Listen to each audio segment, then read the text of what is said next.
أعوذ بالله السميع العليم من الشيطان الرجيم من همزه ونفخه ونفثه بسم الله الرحمن الرحيم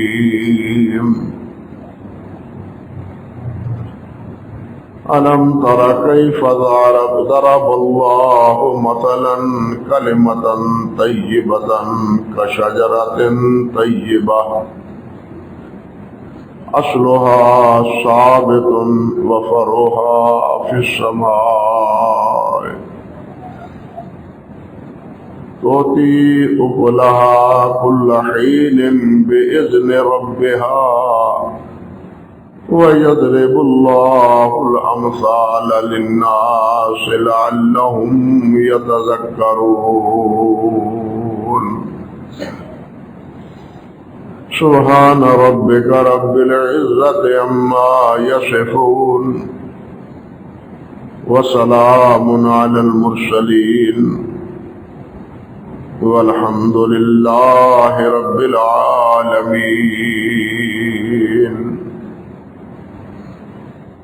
محترم معزز سامعین کرام، عزت مآب میری بہنوں اور بیٹیوں، یہ سورت ابراہیم کی 2 آیات مبارکہ ہیں جو میں نے آپ کے سامنے تلاوت کی.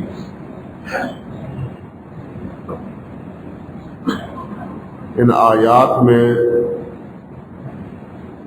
اللہ سبحانہ و تعالی نے کلمہ طیبہ کی مثال شجرہ طیبہ سے دی. کہ کلمے کی مثال یوں سمجھو جس طرح ایک پاکیزہ، ایک بہت ہی اچھا درخت ہے، اصلھا ثابت، جس کی جڑیں بڑی ہی مضبوط اور گہری ہیں، وفرعھا فی السماء، اور اس کی شاخیں آسمان تک بلند ہیں. تؤتی اکلھا کل حین بإذن ربھا، اور یہ شجرہ طیبہ اللہ کے حکم سے ہر وقت پھل دیتا ہے، اور اس پھل کے سے لوگ مستفید ہوتے رہتے ہیں، اور اس کا ہمیشہ سایہ قائم رہتا ہے، اور اس کے سائے کو اپنے لیے غنیمت سمجھتے ہیں. اللہ سبحانہ و تعالی نے ارشاد فرمایا ہے وَيَضْرِبُ اللَّهُ الْأَمْثَالَ لِلنَّاسِ لَعَلَّهُمْ يَتَذَكَّرُونَ، کہ اللہ سبحانہ و تعالی نے یہ مثال بیان کی ہے تاکہ وہ نصیحت پڑھے، سبق حاصل کرے، نصیحت حاصل کرے. کلمہ طیبہ کی مثال شجرہ طیبہ سے. کلمہ طیبہ سے مراد آپ جانتے ہیں وہی ہے کلمہ جو ہم پڑھتے ہیں، لا الہ الا اللہ محمد رسول اللہ، اشہد ان لا الہ الا اللہ وحدہ لا شریک لہ واشہد ان محمدا عبدہ ورسولہ. یہ کلمہ طیبہ بھی ہے، اس کو کلمہ شہادت بھی کہتے ہیں. کلمہ شہادت میں کچھ الفاظ زائد ہیں اور وہ بطور شہادت کے، اور یہ شہادت بھی اس لیے کہ اللہ کی توحید کی شہادت خود اللہ نے دی ہے، اللہ کے انبیاء نے دی ہے، اللہ کے فرشتوں نے دی ہے، اور اللہ کے نیک بندوں نے دی. اور اسی شہادت میں ہم اپنی شہادت ملاتے ہیں. کہ بار الہ جس طرح فرشتے یہ گواہی دیتے ہیں، انبیاء گواہی دیتے ہیں، صالحین گواہی دیتے ہیں، ہم بھی اسی طرح گواہی دیتے ہیں کہ تیرے علاوہ کوئی معبود نہیں،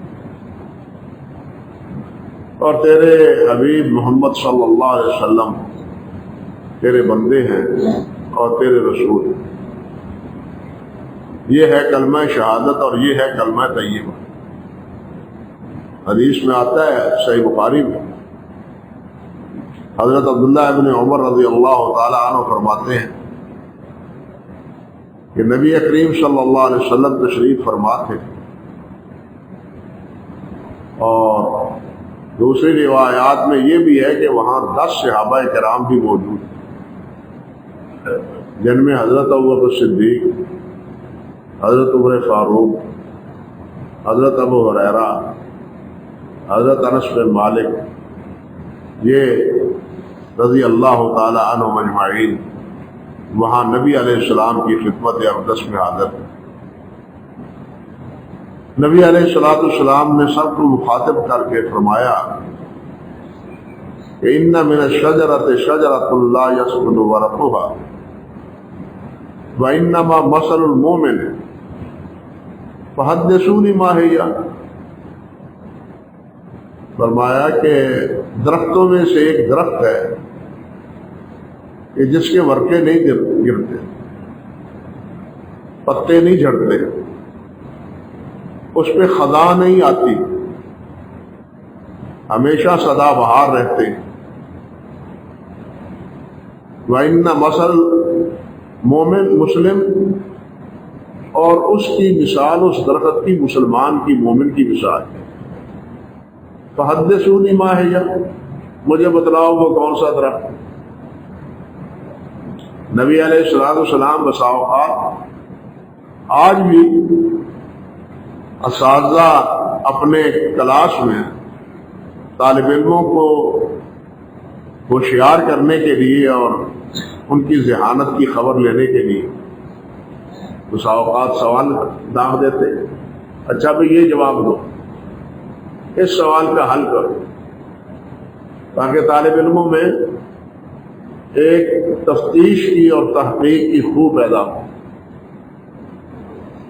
تو نبی علیہ السلام نے بھی یہی طریقہ اختیار کیا اور فرمایا فحدثونی ما ہے، بتلاؤ کہ کون سا درخت۔ عبداللہ بن عمر کہتے ہیں فوقع الناس فی شجر البوادی، جو حاضرین تھے صحابہ کرام وہ جنگل کے درختوں پر غور کر رہے کہ جنگل میں جتنے درخت ہیں ان میں سے کون سا ایسا درخت ہو سکتا۔ قال عبداللہ فوقع نفسی انہا نخل، میرے دل میں یہ آیا کہ میں یہ کھجور۔ عبداللہ بن عمر فرماتے ہیں رضی اللہ تعالیٰ عنہما کہ یہ میرے دل میں آئی یہ بات کہ یہ کھجور کا درخت ہو سکتا ہے۔ فاستحییت، لیکن میں نے حیاش کی، شرم کی کہ یہاں تو ابو بکر بیٹھے ہیں، عمر بیٹھے ہیں، ابو ہریرہ جیسے بیٹھے ہیں، اکابر صحابہ بیٹھے ہیں، تو میں ان کی موجودگی میں کیسے بات کروں۔ یہ بھی ایک ادب ہے۔ آج تو سوال کرنے والا سوال کرتا ہے اور مقتدی امام یا خطیب یا مفتی اس کے سوال سے پہلے مقتدی خود جواب دے دیتے ہیں۔ ہمارا حال یہ ہے، لیکن وہاں دیکھیے عبداللہ بن عمر رضی اللہ تعالی عنہ خاموش رہتے ہیں اور فرماتے ہیں کہ مجھے حیا آئی کہ میں یہ کیسے کہوں، یہاں بڑے بڑے اکابر صحابہ موجود ہیں، میں یہ کیوں بولوں۔ اور یہ حقیقت ہے، یہی سبق ہم حضرات صحابہ کرام سے اور حضرات محدثین رحمہم اللہ سے لیتے ہیں۔ حضرت امام سفیان ابن عیینہ رحمۃ اللہ علیہ مکہ مکرمہ کے امام کے بہت بڑے، حدیث کا درس دے رہے تھے، طالب علم پڑھ رہے تھے، وہ سنا رہے تھے احادیث مبارکہ۔ اتفاقاً امام عبداللہ ابن مبارک رحمۃ اللہ علیہ وہاں تشریف لے جائے، تو حضرت سفیان بن عیینہ رحمۃ اللہ علیہ خاموش ہو گئے۔ بیٹھے رہے اور طالب علموں نے شاگردوں نے تقاضا کیا کہ استاد جی کو حدیث بیان کریں، تو انہوں نے کیا جواب دیا کہ ہمیں سبق دیا گیا ہے کہ اکابر کی موجودگی میں نہ بولا کریں۔ یہ سفیان بن عیینہ حالانکہ وہ ہیں جن کے بارے میں امام شافعی نے فرمایا کہ اگر مکہ مکرمہ میں سفیان بن عیینہ نہ ہوتے اور مدینہ طیبہ میں امام مالک نہ ہوتے تو حجاز سے سرزمین عرب سے دین اٹھ جاتا۔ سفیان بن عیینہ اتنے بڑے عالم، امام بخاری رحمۃ اللہ علیہ کے دادا استاد ہیں، تو یہ ادب تھا حضرات محدثین رحمہ اللہ کا، اساتذہ کا۔ امام ابن خزیمہ رحمۃ اللہ علیہ کے استاد ہے، نام اس وقت ذہن میں نہیں، وہ فوت ہو گئے، انتقال فرما گئے، چارپائی پہ لٹایا ہوا ہے اور قبر کے دھانے پر رکھا ہوا ہے تاکہ ان کی تدفین کی جائے۔ اسی حالت میں کسی نے امام ابن خزیمہ رحمۃ اللہ علیہ سے سوال کر لیا کہ حضور یہ مسئلہ ہے، اس کا جواب دیجیے۔ فرمانے لگے خاموش، جب تک یہ استاد کا لاشا نظر آتا ہے میں بول نہیں سکتا۔ اندازہ کیجیے، یہ ادب ہم نے ان سے سیکھا ہے اور سکھایا انہوں نے، لیکن آج ہم کتنے بے ادب ہیں، بولتے ہی چلے جاتے ہیں، نہ دیکھتے ہیں بڑا موجود ہے، نہ دیکھتے ہیں استاد موجود ہے۔ انا للہ و انا الیہ راجعون، بے ادبی کا بالکل گلا چاہیے کہ کباڑا ہوا ہے۔ حالانکہ حافظ ابن قیم رحمۃ اللہ علیہ نے مدارج السالکین نے ایک جملہ بولا ہے، یہ میرا موضوع نہیں ہے لیکن بات آئی ہے تو میں عرض کر دیتا ہوں۔ وہ فرماتے ہیں الدین کلہ ادب، دین سارے کا سارا ادب ہے۔ اگر انسان مؤدب نہیں ہے، تادیب نہیں ہے، ادب نہیں ہے اس میں، تو گویا کہ اس میں دین بھی نہیں ہے۔ اس لیے بڑوں کا ادب حدیث میں بھی آتا ہے نا، من لم یوقر کبیرنا ولا لم یرم صغیرنا فلیس منا، جو چھوٹوں پہ شفقت نہیں کرتا اور بڑوں کا ادب نہیں کرتا وہ ہمارا نہیں ہے۔ ہمارے کا کیا مطلب؟ یہ ہمارا طریقہ نہیں، ہمارا یہ علم نہیں ہے۔ ہمارا علم یہ ہے کہ بڑوں کا ادب کرو، ہمارا سبق یہ ہے کہ چھوٹوں پر شفقت کرو۔ یہ ہے اللہ کے رسول کی تعلیم صلی اللہ علیہ وسلم، اور یہی تعلیم، اسی تعلیم کو اپنایا ہے حضرات صحابہ کرام نے اور حضرات محدثین رحمہ اللہ نے۔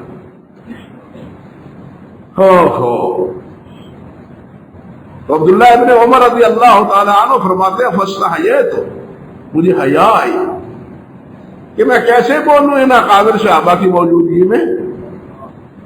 ثم قالوا حدثنا ما ہے یا رسول اللہ، پھر صحابہ کرام رضوان اللہ علیہ مجمعین نے عرض کیا حضور آپ ہی بتلائیں کہ وہ کون سا درخت، نہ سمجھ پائے۔ فقال ہی النخلہ، آپ نے فرمایا یہ کھجور ہے۔ گویا کہ کلمہ طیبہ اور یہاں جو شجرہ طیبہ ہے اس کو نبی علیہ السلام نے کھجور قرار دیا، کھجور کا درخت۔ صحیح ابن حبان کے الفاظ ہیں کہ نبی علیہ السلام نے فرمایا من یخبرنی من شجرۃ مثل المؤمن، تم میں سے کون مجھے بتلاتا ہے کہ ایک درخت ایسا ہے جس کی مثال مومن کی، مومن جیسی اس کی مثال ہے۔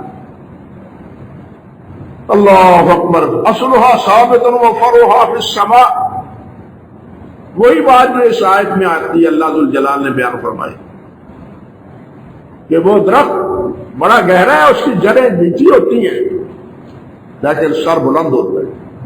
وفرعها فی السماء، بتلاؤ کون سا ہے؟ صحابہ نہ سمجھ سکے تو نبی علیہ السلام نے ارشاد فرمایا کہ یہ کھجور ایک واحد درخت ہے جو سدا بہار ہے، اور جس کا ہمیشہ پھل کھایا جاتا ہے پورا سال بغیر تلاجوں کے. دوسرے درختوں کے پھل برف خانوں میں سرد خانوں میں رکھ کے سنبھال کے استعمال کیے جاتے ہیں، جن کا ذائقہ بھی بالآخر بدل جاتا ہے. لیکن اس کا نہ ذائقہ بدلتا ہے اور نہ اس کو سرد خانوں میں رکھنے کی ضرورت پیش آتی. ویسے ہی سنبھال کے رکھ لو، سارا سال کھانے کے قابل رہتا ہے. اور اس کی جڑیں بھی مضبوط ہے، اس کا تنا بھی کام کا ہے. حتیٰ کہ اس کا ایک گھابا ہوتا ہے جس کو گھابا بولتے ہیں، عربی میں جوار بھی بولتے ہیں، قلب الحجر بھی کہتے ہیں، قلب النخلا بھی کہتے ہیں. یہ جہاں سے کھجور اوپر نکلتی ہے نا، اس نکلنے والے سرے کو نیچے سے گہرائی سے کاٹتے اور اس کا ذائقہ دودھ کی طرح، اور یہ آپ کا کیا ہے بادام، کھجور، دودھ اور بادام کا جس طرح ایک مکس ہوتا ہے، اس کھابے کا یہ ذائقہ ہے. بارین میں نے کھایا ہے، ایک دوست نے کھلایا تھا، اور وہ پیٹ کے لیے ایسے ہے کہ جیسے چمڑے کو آپ پانی کے ساتھ دھو کے بالکل صاف کر دیتے ہیں، اسی طرح وہ معدے کو بالکل صاف اور شفاف کر دیتا ہے وہ کھابا. یعنی اس کی کوئی چیز ایسی نہیں ہے جو بیکار. حتیٰ کہ یہ جو اس کی گٹھلیاں ہیں وہ جانور ہی نہیں کھاتے، انسان بھی کھاتے ہیں.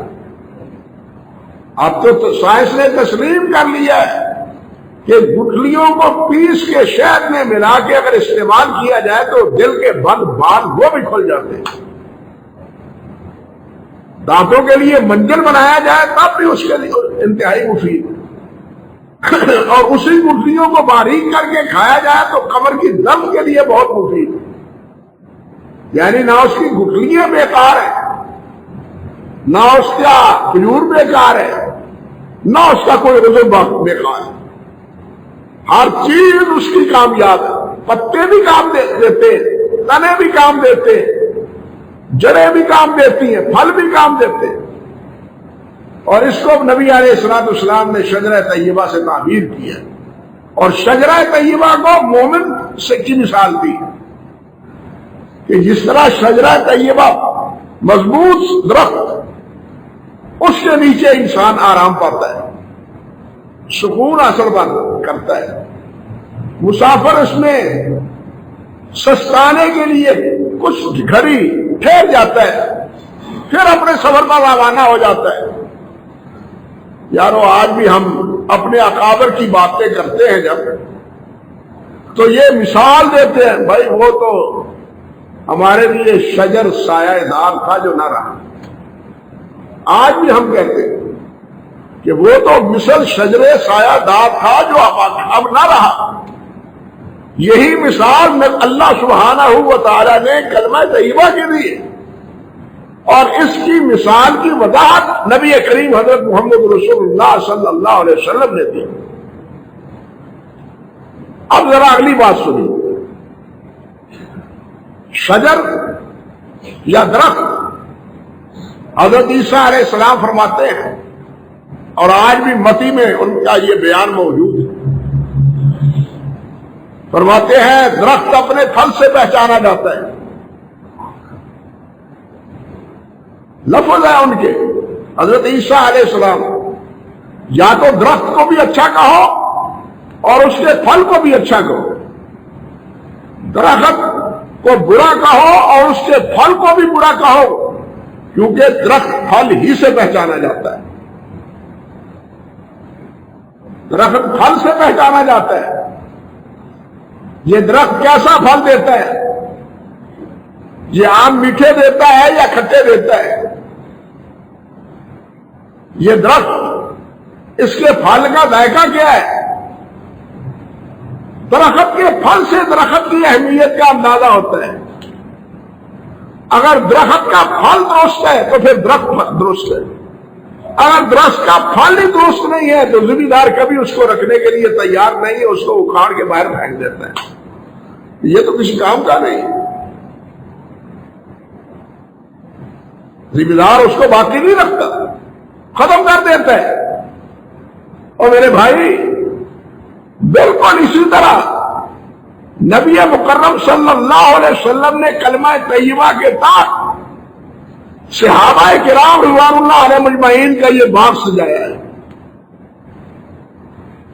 اور ہر پودے کی، ہر شخصیت کی علیحدہ علیحدہ خوشبو، علیحدہ علیحدہ رنگ، علیحدہ علیحدہ فائدہ، علیحدہ علیحدہ نفع ہے، ہر صحابہ کا مزاج علیحدہ علیحدہ، اور حسب توفیق اور حسب مزاج انہوں نے سید الاولین والآخرین صلی اللہ علیہ وسلم سے اس فائدہ حاصل کیا، ان سے مستفید ہوئے۔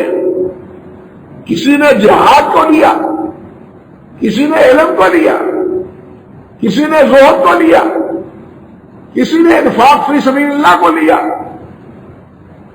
یہ ساری عادات اور یہ سارے خصائل جو صحابہ کرام رضوان اللہ علیہ مجمعین میں ہم تاریخ میں پڑھتے ہیں، ان تمام خصائل کا مجموعہ سید الاولین والآخرین حضرت محمد رسول اللہ صلی اللہ علیہ وسلم۔ ورنہ پہلے وہ کیا تھے؟ پہلے وہ کیا تھے؟ بعد میں کیا بنے؟ پہلے ان کا عمل و کردار کیا تھا؟ بعد میں ان میں یہ تبدیلی کیسے آئی؟ اسی بیج بونے والے اور اسی پروان چڑھانے والے اور اسی پانی دینے والے اور اسی نگرانی کرنے والے کی نگرانی کی بدولت پر صحابہ کرام رضوان اللہ علیہ مجمعین اس طرح باب عروج تک پہنچ سکتے۔ اور یہ بات ایک جگہ نہیں، دوسری جگہ بھی اللہ ذو الجلال نے یہ فرمائی ہے بات۔ اللہ رب العزت نے سورۃ فتح میں فرمایا ہے کہ ان حضرات کی مثال وہ یوں سمجھی ہے، اللہ مثلہم فی الانجیل کزرع اخرج شطأہ فآزرہ فاستغلظ فاستوى علی سوقہ یعجب الزراع لیغیظ بہم الکفار۔ بات ابتدا سے ہے محمد رسول اللہ سے صلی اللہ علیہ وسلم، والذین معہ اشداء علی الکفار، یہ سہارا چل رہا ہے۔ لیکن اس سے بھی پہلے دیکھیے، اس سے پہلے اللہ ذو الجلال نے کیا فرمایا؟ والذی ارسل رسولہ بالہدی ودین الحق لیظہرہ علی الدین کلہ وکفی باللہ شہیدا۔ خلاصہ کیا کہ یہ دین غالب آئے گا جو میں نے محمد رسول اللہ پہ نازل کیا ہے، یہ غالب آئے گا۔ لیظہرہ علی الدین کلہ، یہ اس لیے محمد پر نازل کیا ہے صلی اللہ علیہ وسلم تاکہ یہ تمام ادیان پر غالب آئے، اور تمام ادیان پر غالب آیا۔ اللہ اکبر کبیرہ وکفی باللہ شہیدا، اس کی گواہی اللہ تعالیٰ کی کافی ہے۔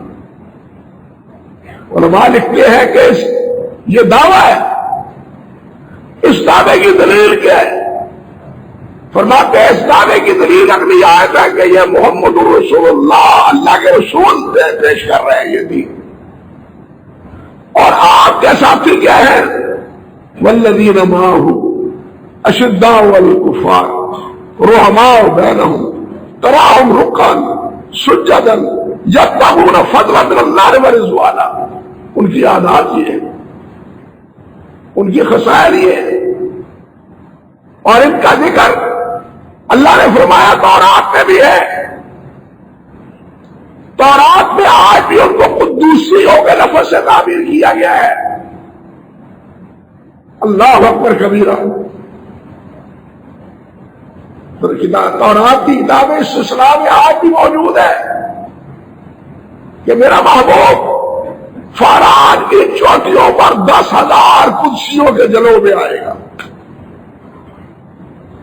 فتح مکہ کے موقع پر فاران کی چوٹی ہے، یہی پہاڑ کی چوٹی ہے، اور نبی علیہ السلام کے ہمراہ صحابہ کرام کا لشکر 10,000 کی تعداد میں تھا فتح مکہ کے وقت. جب یہ پیشین گوئی حرف پہ حرف نبی کریم صلی اللہ علیہ وسلم پر صادق آئی تو تورات کے ماننے والوں کو فکر پڑ گئی.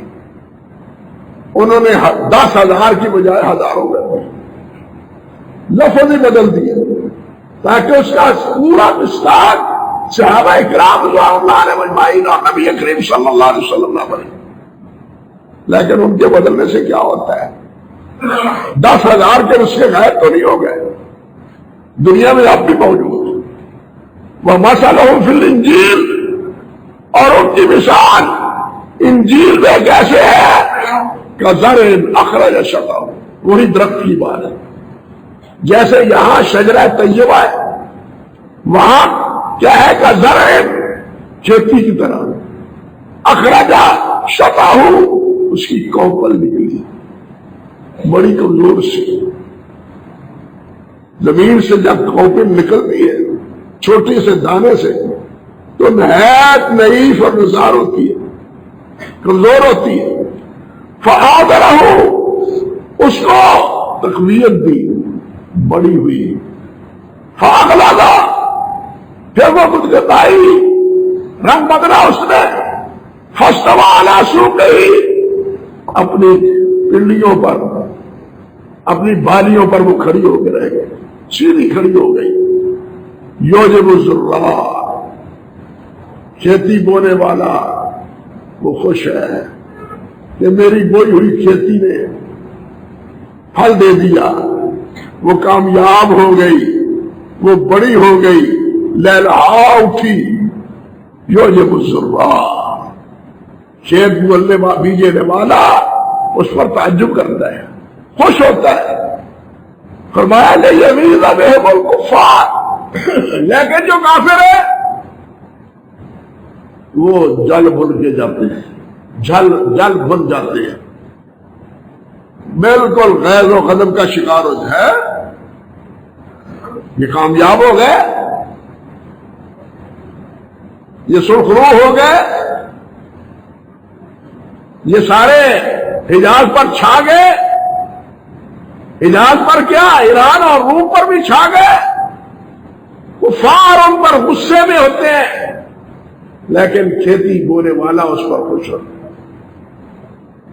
اور اس مثال کی یہ جو اللہ نے فرمایا مثلہم فی الانجیل، مثلہم فی الانجیل، امام مروزی رحمۃ اللہ علیہ نے قیام اللیل میں فرمایا ھذا نعت اصحاب محمد صلی اللہ علیہ وسلم فی الانجیل. امام قتادہ کا یہ قول ہے. امام زہری فرماتے ہیں، اب کیا بتلاؤں کہ قتادہ کون ہے اور زہری کون ہے. یہ کبار امام قتادہ کبار تابعین میں سعید بن مسیب کے شاگرد تھے اور نابینا تھے، یعنی نابینا تھے لیکن حافظ تھے. سعید بن مسیب رحمۃ اللہ علیہ ایک دفعہ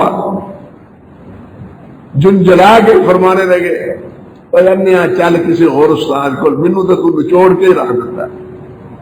اللہ اکبر کبیرہ، جو میرے پاس علم تھا وہ تم نے سب حاصل کر لیا، کوئی اور استاد ڈھونڈ لو. اللہ اکبر کبیرہ. ایک دفعہ ایک ساتھی کو کہنے لگے قرآن مجید میں لو، مجھ سے سنا سورۃ بقرہ، ساری سورۃ بقرہ سنائی اور ایک غلطی بھی نہ آئی. اگلی بات سنیے، فرمانے لگے جس طرح یہ سورۃ بقرہ یاد ہے نا، حضرت جابر بن عبداللہ رضی اللہ تعالی عنہ نے نبی علیہ السلام کی حدیث مبارکہ کا جو صحیفہ مرتب کیا تھا، اس سے بھی زیادہ وہ مجھے یاد ہے. یعنی اتنے حافظ تھے نابینا ہونے کے باوجود. نبینا علماء کے مستقل قصے اور واقعات. اللہ سبحانہ و تعالیٰ جب ایک یہ بصارت کھو دیتا ہے تو یہ بصیرت اللہ سبحانہ و تعالیٰ انہیں نمایاں کر دیتا ہے، ان کے ہاتھوں کو پوروں کو آنکھیں دے دیتا ہے، واقعات موجود ہیں۔ اللہ اکبر، وہ ہاتھوں سے ٹٹول کے بتلا دیتے ہیں یہ فلاں چیز، حتیٰ کہ رنگ تک بتلا دیتے ہیں۔ عجیب بات یہ۔